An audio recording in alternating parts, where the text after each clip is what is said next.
Hello everybody and welcome back to World of Warships Legends. My name is Spartan Elite 43 and tonight we are back in the Colorado, back with Let 'em Peak, and we are wrapping up our Dream Team series. So hopefully you guys have enjoyed. If you have, punch the like button for me.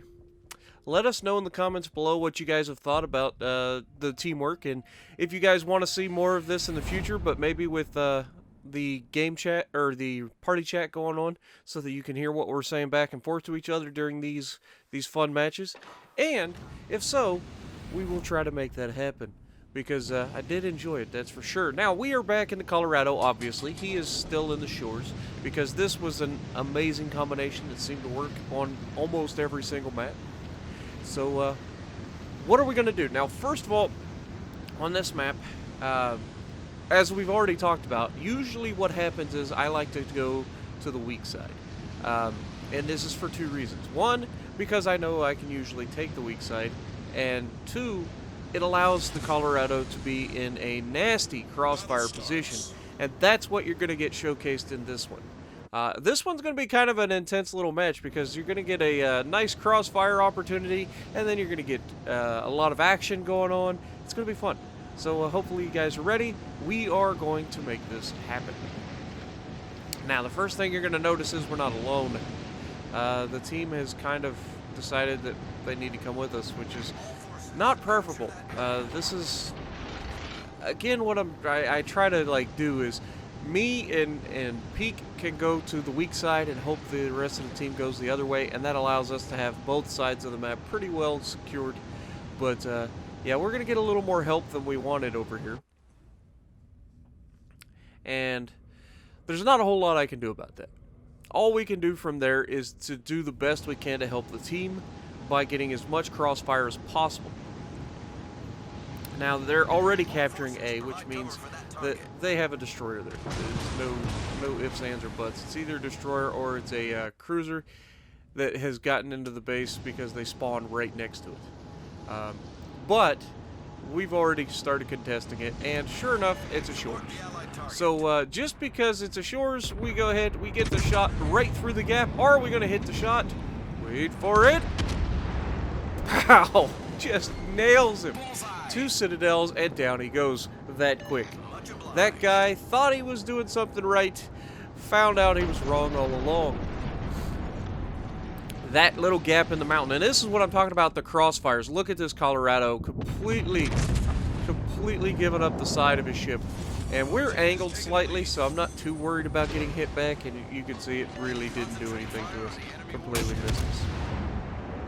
But there's still, they've lost a destroyer already, they've lost a cruiser already, and we're only 2 minutes into the match. That's hard to come back from on any game, let alone a ranked battle 7v7. You've already lost a third of your team. But that's not going to stop the enemy from trying. And we know that there are other destroyers here in the cap somewhere, because obviously he's still capping. Now we've got some shots at the hood over there. We've got some shots at the, I think it's a King George? Maybe it's Gunnies now. I don't remember, but there's a few ships here that I have shots on, and you can see I'm kind of looking. We've got a Colorado about to enter the same gap, but he's turning away, so he's less of a threat. And now I'm going to kind of get myself into a little bit of a pickle here by running aground. Not going to lie. We've got the hood out here broadside on, just begging for it. But the guys now is like, I'm coming in. I've had enough of you guys wrecking my team. I'm coming in. And this is where things start to get a little bit dangerous. Now here, I could have turned away and avoided this island completely, but because of what it is, I want to make sure I get all my guns to bear as best I can on this Gunnies now on his approach, because he's clearly got one thing in mind, and that is torping me hard. So we use the island to help steer us in reverse. I know that makes no sense, but that's what happens in the game. You run into an island, you get a little bit of a bounce-off effect, and that can help you get into reverse momentum a little bit quicker. And so I use that quite often. And then we've got the island behind me to my right. So we're going to be using that as well to protect us from this Gneisenau. Now he's charging it head on, and you can see I'm trying to like aim towards the side of the superstructure slash like behind his guns, and we are just getting robbed on shots. It's just like, nope, sorry. But we have this island right here. This is the island I was talking about. We're going to use this to try to keep the Gneisenau from torpedoing. But at the same time, he's coming out the other side. I want to make sure that I have all of my guns ready, because I'm not the only one shooting him. Everybody's trying to shoot this guy right now. But I'm going to have the best opportunity, and I may have shot a little too far forward, but we still get a disgusting salvo on him. 6 penetration, 1 overpin, and we know the torpedoes were coming, so we've already been shifted into the forward, and unfortunately we do take 1, but we only take 1. And now this Gneisenau is not long for this world. And down he goes. We don't get the kill, but we did all of the damage pretty much. Now we've got 77,000 damage, 2 citadels done. We're not done yet. There's a King George out there who is kind of begging for it. As soon as I can get the guns to bear, we'll look at him, see if we can't land a shot on him and get his attention. And yeah, he's creeping along, not going full throttle, and he's just begging for it. So wait for it. Yep, 7,000 damage. Not bad. Not bad at all. Now we have all of the caps currently, so we are gaining points at astronomical rates. The enemy is going to have a very difficult time coming back. And I say that, and the King George manages to take down our Akatsuki. And up to this point, well done to the Akatsuki. The Akatsuki did work in this match. He went into that cap down there by himself, capped both of those sides, killed one of the enemy destroyers. Like, the dude was on point. So you can't argue with him at all. The dude did well. Well done, Akatsuki. And we haven't done bad ourselves, even though we haven't killed anybody. We're at 100,000 damage already. And there's still 4 enemy ships left. So we're going to try to take as much as we can from them. And as you can see, we're getting shot at from long range, which is only the Colorado out there who's sailing away to the edge of the map, not doing anything to help his team. So nothing too hard to worry about there. But that King George, once again, giving me a broadside. I'm going to make it pay for it.